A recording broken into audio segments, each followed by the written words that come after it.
Hey everybody, what's up? It's me, it's your girl Jonna Royal, and today I'm back with a video, but I'm back with an updated video.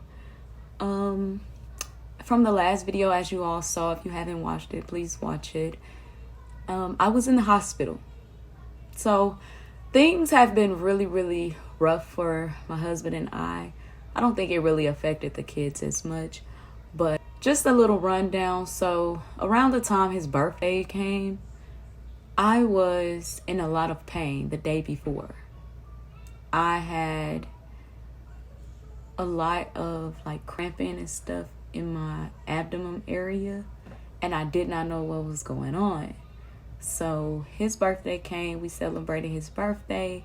The next day, I just could not sleep all through the night. I just couldn't walk, anything. Everything was hurting me.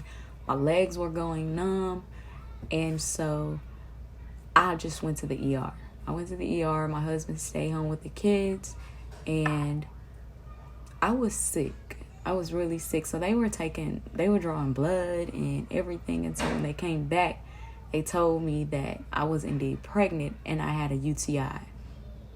If you don't know what a UTI is, it is a urinary tract infection that most women get. I used to get them all the time when I was pregnant. So that was a clear indicator that I was pregnant for sure.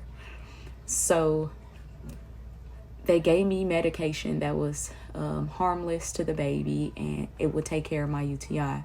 So I started that medication almost immediately because I had to go and get it. And then once I got it from Walmart pharmacy, I started taking it. Once I started taking it, it was like that. The symptoms started subsiding. Like it started really clearing things up. But if you like me and you pregnant and you know, I'm an impulsive test taker. So I constantly took pregnancy tests every day. And the line was just very faint all the time. And with my other two kids, it was super like just not faint at all. Like I could barely, like the test would damn near smell the piss and be dark. And so that was an indicator to me. So I was Googling things. I was self-diagnosing myself. And Google was telling me like, it could be like, that was my husband. Anyway, and so I knew that something was wrong because of the very faint line. So I was self-diagnosing myself, like I said. And it was saying things like ectopic pregnancy, and an ectopic pregnancy is basically when the egg does not implant in the uterus. It implants somewhere outside the uterus, whether it be in your tubes, most likely in your tubes, but anywhere like on the lungs, the liver, it could be anywhere. So I was really scared about that. So they recommended that I went back because every 2 days the HCG levels should double. So at the ER, it was at a 17. When I got in contact with my primary care physician, it was at 48. So that was good. It was doubling. So then they wanted to follow up again. So 2 days later, it was only at a 53. So it didn't double. Okay. So that alarmed me really bad. And so then they was like, okay, well, let's just wait a week. So holidays passed. We kicked it for the 4th of July. I wasn't really worried, but I was stressed because I really was like, okay, what's going on? I was still reading on Google. Like most babies just go a little slower than others, you know, don't worry. So a week later, July 4th, and then come next day, July 5th, I had already scheduled a week out for my blood test to be drawn because they was like, it didn't double after those 2 days. So let's see what it does in a week. So I went on July 5th and I took the blood test. Cool. You only get the results like in 2 days. So I had to wait 2 days. That was at like 8 in the morning. So I came back home. I was chilling. I laid down, had my feet up, everything. Got an email from my portal from my doctor. And so I went to the portal and I checked the portal and it was saying incomplete menstrual cycle. It didn't say every other thing that I've had recently done, told me blood work, HCG levels. It gave me all the details. This just said incomplete menstrual. And so I'm like, baby, I look at him, I look at my husband, I'm like, baby, something ain't right. Like, they told me that they were gonna like tell me the HCG levels 2 days after like you get to test, but this came so soon. So I'm like, baby, something's wrong. Soon as I said that, y'all, I get up, I go to the restroom, and TMI, I wipe and I see pinkish blood, pinkish blood. And so I'm like, baby, now that I just saw that, I get up, I go in there, I use it, now I'm bleeding. And so I go and I'm like, okay, they told me if I started bleeding to go to the ER, right? So he stayed home with the kids. I run to the ER. I get there. It's like 2 people in front of me. Then a girl had a car accident, so they had to triage her in front of me.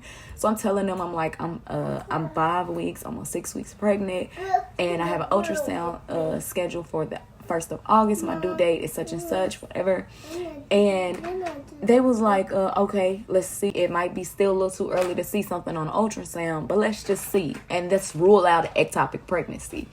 So I was like, okay, they draw blood, everything like that. The doctor comes in and he's all sweet and stuff. I've heard stories about doctors just being rude for no reason. Like, it's a baby, you'll have another one. Like, that type. But he was so sweet, he was genuine, and he was just telling me, like, there's nothing you did if this isn't miscarriage, but I cannot tell you that this is a miscarriage because all pregnancies are different. And I respected that. And so he's like, well, we did see something that we thought was a gestational sac. So, and it's inside the uterus. So that rules out an ectopic pregnancy. And then your levels are 68. And I said, okay, well, I took blood work this morning with my doctor, so I'll wait on those results and just compare them and see what's going on, right? He was like, okay, and if he said, just go home, relax, don't stress, elevate your feet, whatever, watch your favorite show, anything that gets you, out of that stress zone, do it, okay? And so I did just that. I came home or whatever. He gave me a paper with a reference for my HCG levels that night. And then remember, I took them that morning, but I didn't get those results until 2 days later. But I couldn't wait. So the next day, I called my doctor. And I'm like, hey, I'm bleeding. I just want to know, nobody called me about my HCG levels from yesterday. Are they available now, or do I still need to wait the 2 days? And they read them. They was like, oh, well, it's going up. It's a 78 or 73, one of them. And my heart dropped. Tears just started coming down my eyes. And I'm like, well, I'm miscarrying because it's supposed to increase. HCG levels are never supposed to decrease. And last night I went to the ER because I was bleeding, and it was 68. And so she was like, oh my God, yeah, I'm so sorry to tell you that, but that is. And so she gave me the rundown on what to do when you're having a miscarriage, and if I wanted to let it come out naturally, or if I needed anything else. And she just felt like, just let it do that. If you're not painting or anything, then do that. And you start painting or whatever, and then a week from now, we'll just draw more blood and make sure it's all cleared out. So I had to tell my husband that they called and told me that it was indeed a miscarriage. And we were so happy. My due date was March the 4th, 2024. And that is my cousin who is deceased now, Vincent. That's his birthday. And I was just super excited. I said, this baby is a gift. This is from God, But something in me told me, although I was still early, I was just like, I know that something's not right with this baby. Like, and God will not put more on you than you can bear. And I mean that with everything I say. Like, he knows that I'm in school. He knows I have 2 little babies right now. My husband has his own things going on. And I wouldn't be ready mentally, to take care of a baby too. But I also thought that baby in me, my heart was just telling me that baby's gonna have a defect. And I didn't know why. And God knew we couldn't deal with that right now. Like, not that we wouldn't love our baby, regardless of what it came out with, but we not ready for that. So we need a healthy baby, and we all pray for healthy babies, and we still love this baby. Although it's not here with us in the presence of flesh, but it's here with us in spirit, and we're always gonna claim and cherish this baby. But we miscarried, and it was the saddest day of my life. It took me a little minute to really break down, but I broke down because I'm like, what's wrong with me? And I think we all question that. But just like the doctor said, and again, he was so sweet, he was genuine. And I was just like, I'm miscarrying, what's wrong with me? And he told me that there was nothing wrong with me, nothing that me or my husband had done. So, but that's that. We miscarried, and we are trying again. Trust me, it hasn't stopped anything. We love all of our children here or there, and we know that God is in control of everything. His will for our lives is not our own at all, and we just have to take it, and so that's what my husband and I have been doing. We're still gonna try. We're still, in the name of Jesus, we're gonna be successful, and we're just gonna keep fasting and praying for over our lives, because that's really all it's about. I'm just glad that it happened sooner and not later in pregnancy, because that really would have hurt us for sure. And so that is the story, and we miscarried on July 5th, 2023. But we are trying again. Thank you all for tuning in. Don't forget to subscribe, like, and share. Okay? Do that. Much love. You're a queen. You're a queen.